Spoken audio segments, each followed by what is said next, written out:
So this is question number 10. It's a pretty long question, so people might get intimidated in the beginning. So let's see how difficult a question this is. In a photoelectric effect setup, a point source of light of power 3.2 into 10 power minus 3 watt emits monoenergetic photons of energy 5 eV. Monoenergetic in the sense? Monoenergetic means that all the photons have the same frequency and have the same energy. Okay, same, monoenergetic, right. The source is located at a distance of 0.8 meters from the center of a stationary metallic sphere of work function 3 eV and of radius 8 into 10 power minus 3 meters. The efficiency of the photoelectric emission is 1 for every 10 power 6 incident photons. Assume that the sphere is isolated and initially neutral, and photoelectrons are instantly swept away after emission. Okay, find number of photons emitted per second, kinetic energy of the fastest electron, which is the maximum kinetic energy, and the potential acquired by the sphere when photoelectric emission stops. So, can you just explain to me what setup is this? As in, what kind of a question? How can you? Yes, I'll explain it with the help of a diagram. Definitely. Yeah. So first of all, we have a source which emits monoenergetic photons. That is like it's a point source, Mm-hmm. so it emits photons in all directions Mm-hmm. equally, like so. And all the photons coming out from this have the same energy, that is 5.0 eV, Mm-hmm. and so they have the same frequency as well. Mm-hmm. So we have a sphere here. This is the sphere which is set up at a distance of 0.8 meters. It has a radius of 8 into 10 to the power minus 3 meters. Right. This is R equals to 8 into 10 power minus 3 meters, and this is a metallic sphere. So when light from here comes and falls on this surface, Mm-hmm. so there will be emission of photoelectrons from the surface of the sphere. Yes. So initially the sphere is neutral. Since the photoelectrons are immediately swept away after emission, so this sphere will start developing a charge and will start developing a potential in itself, Okay. which will be required in the third part of the question. Mm-hmm. So basically we start off in a simple way. We take the power which is given as 3.2 into 10 raised to the power minus 3 watts, and we have the energy of photons as 5.0 eV, which after doing some transformation it comes to 8.0 into 10 raised to the power minus 19 joules. So you converted EV into joules. Yeah, EV is very hard to do calculation with because it is not in the SI unit, so Uh-huh. it transform it into joules, which is in the SI system, Right. and it can be easily related with watts, meters, kilograms, which are the other SI units. Okay. Okay. So now you need to pay attention to the next thing I'm going to say, because this is a tricky concept and you'd find this in different other chapters as well. Mm-hmm. That is the effective surface area. So Okay. this is the sphere, and the center of the sphere is 0.8 meters away from the source. So the surface area at this place covered by the source would be 4 pi r square. Right. That is the area of sphere with the source as the center and radius as 0.8 meters. R equals 0.8 meters. Uh-huh. That is the area of the sphere, and the effective area that is covered on this sphere would be equal to pi r square. Like you might ask, how is that Yes. possible? Uh-huh. R is the small r is 8 into 10 to the power minus 3 meters. That is the radius of the sphere. So we consider a plate. The plate would have a radius of 8 into 10 to the power minus 3 meters. That is the radius of the sphere. Mm-hmm. And when the source will emit the photons, those photons would come and collide with the sphere only till the area of this central disk Right. of the sphere. Mm-hmm. That has the area pi r square. So the effective area that is illuminated by light from the source is pi r square. Okay. So you might think it will be 2 pi r square because the surface area of the hemisphere is the surface area of this hemisphere would be 2 pi r square. Right. But it is not so, because the effective area is only the disk, the circular disk that is at the center of the sphere, which has the area of pi r square. Right. So we take the power, effective power that is being utilized by the photons incident on the sphere, that is P dash equals to P, which is this power, multiplied by pi r square by 4 pi capital R square. Right. So out of a total area of 4 pi capital R square covered by the source, the photons from the source, only a fraction of pi r square photons would be actually causing the photoelectric effect in this sphere. True. So you need to get this straight. If you get this, the rest of the problem is fairly simple. Okay. So this pi gets cancelled. So this is p r square divided by 4 capital R square. So we substitute the values. P is given as 3.2 into 10 raised to the power minus 3 watts, and then small r is 8 into 10 raised to the power minus 3, and we square this value. Then we have 4, which is a constant, into r is given as 0.8 meters. This is the distance of r, that is 0.8 meters from the source to the center of the sphere. That is 0.8 square. So this comes out to be 8 into 10 raised to the power minus 8 joules per second, or watt. So this is the momentum. No, this is the power that is being my consumed for photoelectric effect on the sphere. Right. Things like these can confuse us, right? Because we also use P for momentum. Yeah. We just used it a couple of questions earlier. Yeah, that was like, we can get that because in this question there is not any use of momentum. Okay. But the power is being given as 3.2 into 10 raised to the power minus 3 watts, and that is capital P. For momentum we generally use small p. Right? Yeah. Right. So you have to make sure that tiny errors like these don't happen. Because if you're getting confused between power and momentum and both are being used in the same question. Try to keep it different and try to distinguish between them by giving, like, say, P dash or something, like anything that you feel comfortable with. Right. Yeah. So next, since we have the power, effective power being used up for the photoelectric effect on the sphere, next we need to find the first part of the problem, the first question asked in the problem, that is number of photons striking the sphere per second. Yeah. So we take n dash equal to p dash divided by e.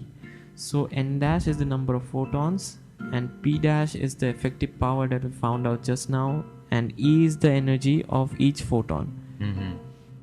So we find that by substituting the values, 8 into 10 raised to the power minus 8, and this is 8 into 10 raised to the power minus 19, which gives us 10 to the power 11 per second.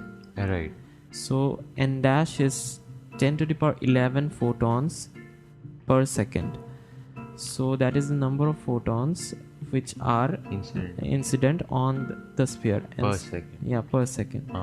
Yeah, and since another fact is given which you should not miss out, that for each 10 to the power 6 photons, one electron is being emitted. That is given in the question. Like 10 to the power 6 incident photons. Okay, so this basically speaks about the efficiency of the efficiency of the photoelectric emission. So right, so let's go ahead. Not always is the fact that if a photon collides with an electron, it is not always true that the electron would be emitted. Like if this is a surface and photons are coming and striking, so it might just pass beside the electron and not strike the electron. So only for a few of the photons coinciding with the surface there would be photoelectric emission, because only if this comes and strikes the electron directly, the electron will gain enough energy to come out of the surface. So on this surface itself, like if there are 10 to the power 6 photons colliding on the surface, only one of them would cause a photoelectric emission. So we just divide this 10 raised to the power 11 divided by 10 raised to the power 6, which gives us 10 raised to the power 5 per second. That is the number of photoelectric emissions, photoelectrons coming out of the surface per second, which gives us the answer to our first part of the problem. Question. Yes. Yeah. So let's just look at it again. So number of photoelectrons emitted per second. Okay, so this is something which we understood. And now the second part is kinetic energy of the fastest electron, which is K maximum, right? Yeah. So how do we find that? We know N, we know E. Yeah, so K max. K max would be the kinetic energy of the fastest electron. So K max equals to 5.0, which is the energy of the photons. We took it as E, minus the work function equals to 5.0 minus 3.0, which is given, Right. equals to 2.0 electron volts EV. So this is basically simple. Only part to understand in this problem was the effective area and the effective power thing. After that, all the other questions other parts are fairly simple. So here we have 5 minus 3, which gives 2 electron volts. That is the maximum kinetic energy, or the kinetic energy of the fastest electron. So Right. next we move on to the third part of the problem, where we need to find the potential acquired by the sphere when the photoelectric effect stops. So what do you think? When will the photoelectric effect stop? The photoelectric effect, as soon as it stops, what is the question again? The kinetic energy of the fastest one, which we found. Yeah. So what we need to find right now is the potential, right? The potential the potential acquired when the photoelectric emission stops. So the photoelectric effect will stop as soon as it goes below the threshold frequency, right? Below the threshold frequency, or if the work function is not crossed by the energy of the electron. Right. So there are two conditions. One is that the threshold frequency should be more than the threshold frequency. Yeah, and the other is it should be more than a work function. Right. So when how do we find out that when one of these conditions? So what we have is initially the photoelectric effect. Let's move on to a new page. Yeah. Okay. So we saw that kinetic energy of the fastest electron was 2.0 electron volts. True. So when will this electron be stopped? It will stop only when there is a potential of 2 volt acting against it. Right. How will this 2 volt come into place? It is because when this sphere will keep on emitting electrons, electrons would move out. So this will develop a charge. Right. When this charge is developed, you have learned from your electrostatics part that when charge is there on a sphere, it has a potential. Yes. So when this potential would reach 2 volt, it will be enough to stop an electron having 2 electron volts of energy. So this negative potential, this potential acting against this electron would be enough to stop it. So the answer is when there will be a potential of 2 volts, V equals 2 volts, the maximum kinetic energy electron would also be held to the surface and no photoelectric emission would take place. So that is our answer to the third part of the problem. Right, brilliant. So let's just look the first two parts and then we'll recap the third part later on. First one is number of electrons emitted per second is what we needed to find out. And what we did over here was pretty simple. We applied a few formulae which everyone knew about, and we found out that 8.8 into 10 power minus 8 joule per second, or watt, is the number of is the effective power. It's the effective power. So as soon as we found out that, we knew that N dash is equal to effective power by energy, energy, which gave us 10 power 11 by 10 power 6, which is 10 power 5. So we could clearly say that 10 power 5 electrons or photoelectrons were emitted per second. So after this was done, when we moved on to the second one, we needed K max, which is kinetic energy maximum. So the maximum kinetic energy, or the kinetic energy of the fastest electron, was easily found out by phi minus work function. So phi minus work function, which was 3, gave us 2 eV. And finally we came to the last part, where we had to find out the potential acquired by the sphere when photoelectric emission stops. So we know that there are two conditions for photoelectric emission to stop: when the incident frequency goes below the threshold frequency, or when the energy does not cross the work function as such. So finally we concluded that since K max is equal to 2 eV, 2 volt is the potential energy when the photoelectric emission stops. So this was a lengthy question, but it's not something difficult. As long as you're strong with your concepts, I don't think there should be a problem at all. These questions are generally asked in like passage based questions, where you have 3 questions and you are given a passage. So these are the questions that come in the passage. Right. Brilliant. So this was question number 10.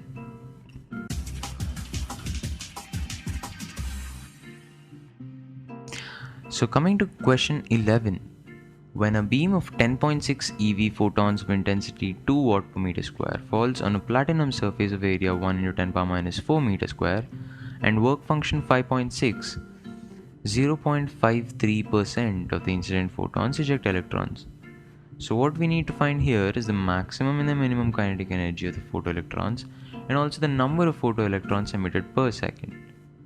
So can you please help me out with the approach? Yeah, the first 2 parts are fairly easy. So now we have a direct formula for the maximum kinetic energy of the photoelectrons. Right. So we have K max equals to h nu minus W. W is the work function. Right. So it is directly substitutable. So okay, all the values are given. Minus 5.6, which gives us 5.0 electron volts. Okay. Which is the maximum kinetic energy. Right. So we got one answer already. The first question asked us to find the maximum kinetic energy, and it was pretty simple. We just substituted the values given in the question to this basic formula, and the answer was 5 eV.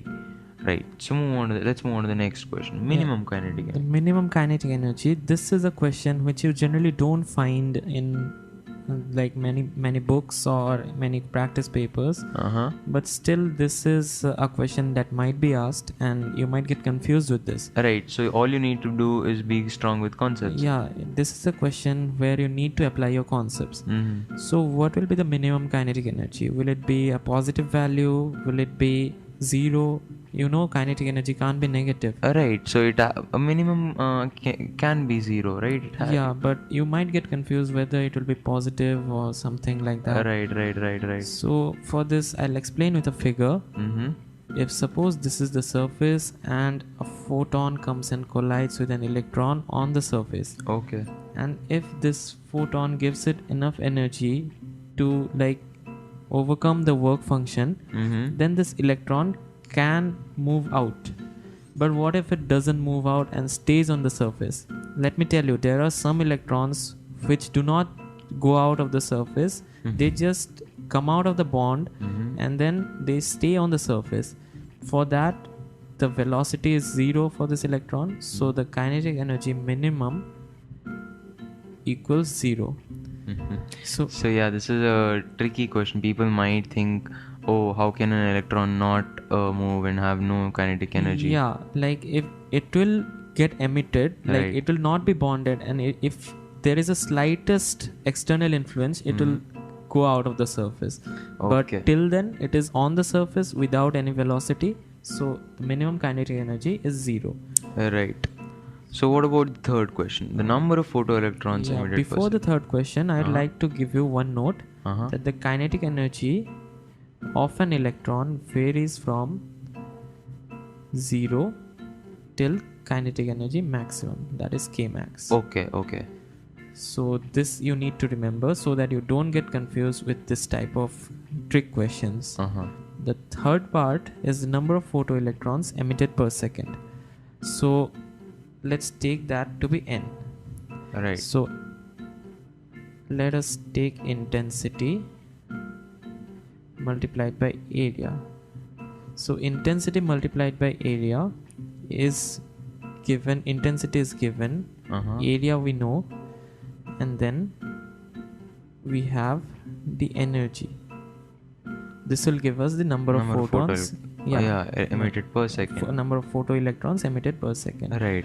But there is one slight thing that you might miss out. And here I have not written it, and I need to write it. It is 0.53 divided by 100. This is a thing that most of us might miss out because we don't really pay attention to such stuff. But let's go back into the question. It is only 0.53% of the incident photons eject electrons. So only 0.53%, that is 0.53 divided by 100. This is pretty much like a probability, right? Yeah, this is the probability that the incident photon would emit a photoelectron. Right. So this is the number of photons that is incident on the surface. And this gives us the probability that that photon would eject a photoelectron. So we substitute the values: 2.0 into 1.0 into 10 power minus 4 divided by 10.6 into 1.6 into 10 power minus 19. Again, convert the electron volt into joules so that it is in SI units. This comes out to be the same, and the final answer is 6.25 into 10 raised to the power 11 photoelectrons per second. This is the number of photoelectrons emitted per second, which is the answer to the final part of the question. Okay.